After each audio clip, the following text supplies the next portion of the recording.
इसलिए वो उसे बहुत चाहता था और वो भी ललितांग को बहुत अधिक चाहती थी। दोनों एक दूसरे पर अत्यंत मोहित थे, परंतु सब दिन किसी के एक से नहीं होते। धीरे धीरे ललितांग देव की 2 सागर की आयु समाप्त होने को आई। जब उसकी आयु सिर्फ 6 माह की बाकी रह गई, तब उसके कंठ में पड़ी हुई माला मुरझा गई। कल्प वृक्ष कांति रहित हो गए और मणिमुक्ता आदि सभी वस्तुएं प्राय निष्प्रभ सी हो गईं। ये सब देख उसने समझ लिया कि उसकी आयु अब 6 माह की ही बाकी रह गई है। इसके बाद उसे अवश्य ही नरलोक में उत्पन्न होना पड़ेगा। प्राणी जैसे कार्य करते हैं वैसे ही फल पाते हैं। मैंने अपना समस्त जीवन भोग विलासों में बिता दिया। अब कम से कम इस शेष आयु में मुझे धर्म साधन करना परम आवश्यक है। ये विचार कर पहले ललितांग देव ने समस्त अकृत्रिम चैत्यालयों की वंदना की, फिर अच्युत स्वर्ग में स्थित जिन प्रतिमाओं की पूजा करता हुआ समता संतोष से समय बिताने लगा। अंत में समाधि पूर्वक पंच नमस्कार मंत्र का जाप करते हुए उसने देव शरीर को छोड़ दिया। जम्बूद्वीप के सुमेरु पर्वत से पूर्व की ओर विदेह क्षेत्र में एक पुष्कलावती देश है। उसकी राजधानी उत्पल खेट नगरी है। उस समय वहां वज्रबाहु राजा राज्य करते थे। उनकी स्त्री का नाम वसुंधरा था। राजा वज्रबाहु वसुंधरा रानी के साथ इंद्र इंद्राणी की तरह भोग भोगते हुए आनंद से रहते थे, जिसका कथन अभी आपको सुनाया है। वो ही ललितांग देव स्वर्ग से चयकर इन्हीं वज्रबाहु और वसुंधरा नाम की राज दंपति के वज्रजंग नाम का पुत्र हुआ। वज्रजंग कुमुदों को विकसित करता है, उसी तरह वज्रजंग भी अपने कुटुंबी कुमुदों को विकसित अर्थात हर्षित करता था। चंद्रमा जिस तरह कलाओं से शोभित होता है, उसी तरह वज्रजंग भी अनेक कलाओं अर्थात चतुराइयों से भूषित था। चंद्रमा जिस प्रकार कमलों को संकुचित करता है, उसी प्रकार वो भी शत्रु रूपी कमलों को संकुचित अर्थात शोभाहीन करता था। और चंद्रमा जिस तरह चांदनी से सुहावना जान पड़ता है, उसी तरह वज्रजंग भी मंद हास्य रूपी चांदनी से सुहावना जान पड़ता था। ललितांग का मन स्वयं प्रभा देवी में ही आसक्त था, इसलिए वो किसी दूसरी स्त्री से प्रेम नहीं करता था। बस उसी संस्कार से वज्रजंग का चित्त भी किसी दूसरी स्त्रियों की ओर नहीं झुकता था। युवा अवस्था को प्राप्त होकर भी उसने अपना विवाह नहीं करवाया था। वो निरंतर शास्त्रों के अध्ययन तथा नए तथ्यों की खोज में लगा रहता था।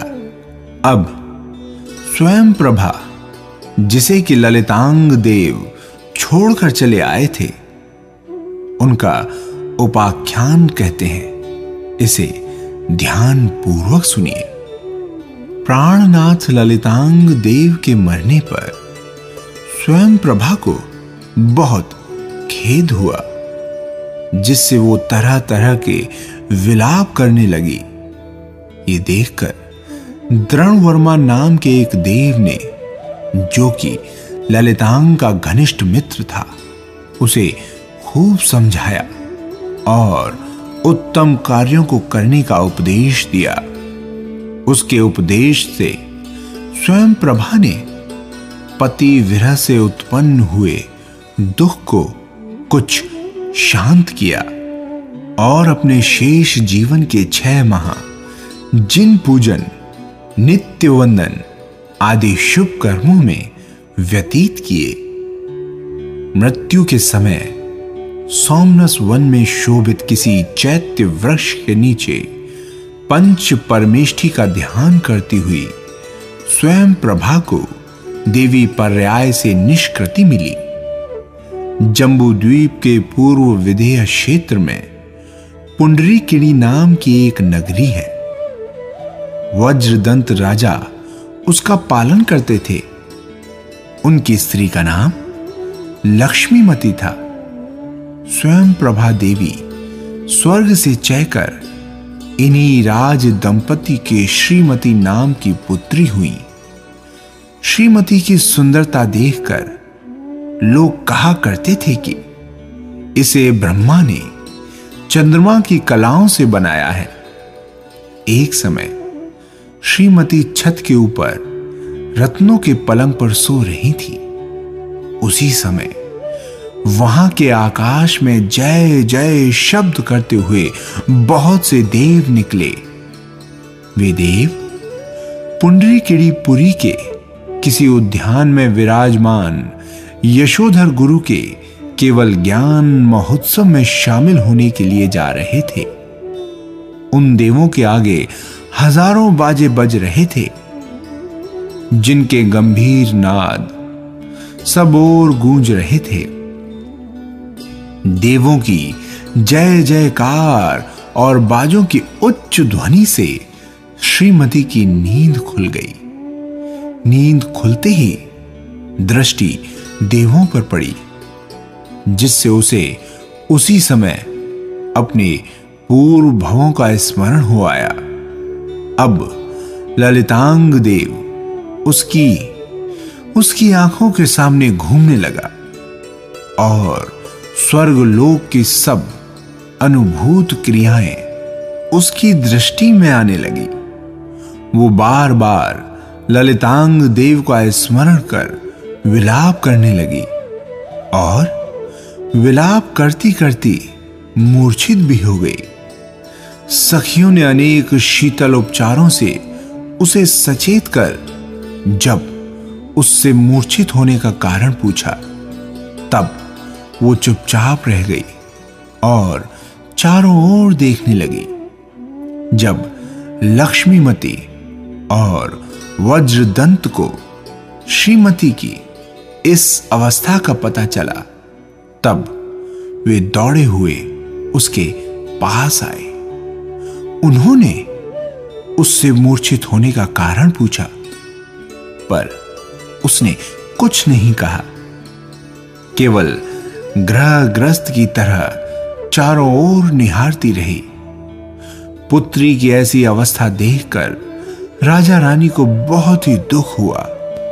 कुछ देर बाद उसकी चेष्टाओं से राजा वज्रदंत दूर हो गए कि उसके दुख का कारण उसके पूर्व भव का स्मरण है और कुछ नहीं। उन्होंने अपना ये विचार लक्ष्मीमती को सुनाया। इसके बाद श्रीमती को समझाने के लिए एक पंडिता नाम की धाय को नियुक्त कर राजा और रानी अपने अपने स्थान पर चले गए। श्रीमती के पास से वापस आते ही राजा को पता चला कि आयुधशाला में चक्र रत्न प्रकट हुआ है और पुरी के भाई उद्यान में यशोधर महाराज को केवल ज्ञान प्राप्त हुआ है। दिग्विजय के लिए जाऊं या यशोधर महाराज के ज्ञान कल्याण के महोत्सव में शामिल हूं? इन दो विचारों ने राजा के चित्तवृत्ति को एक क्षण के लिए 2 भागों में विभाजित कर दिया।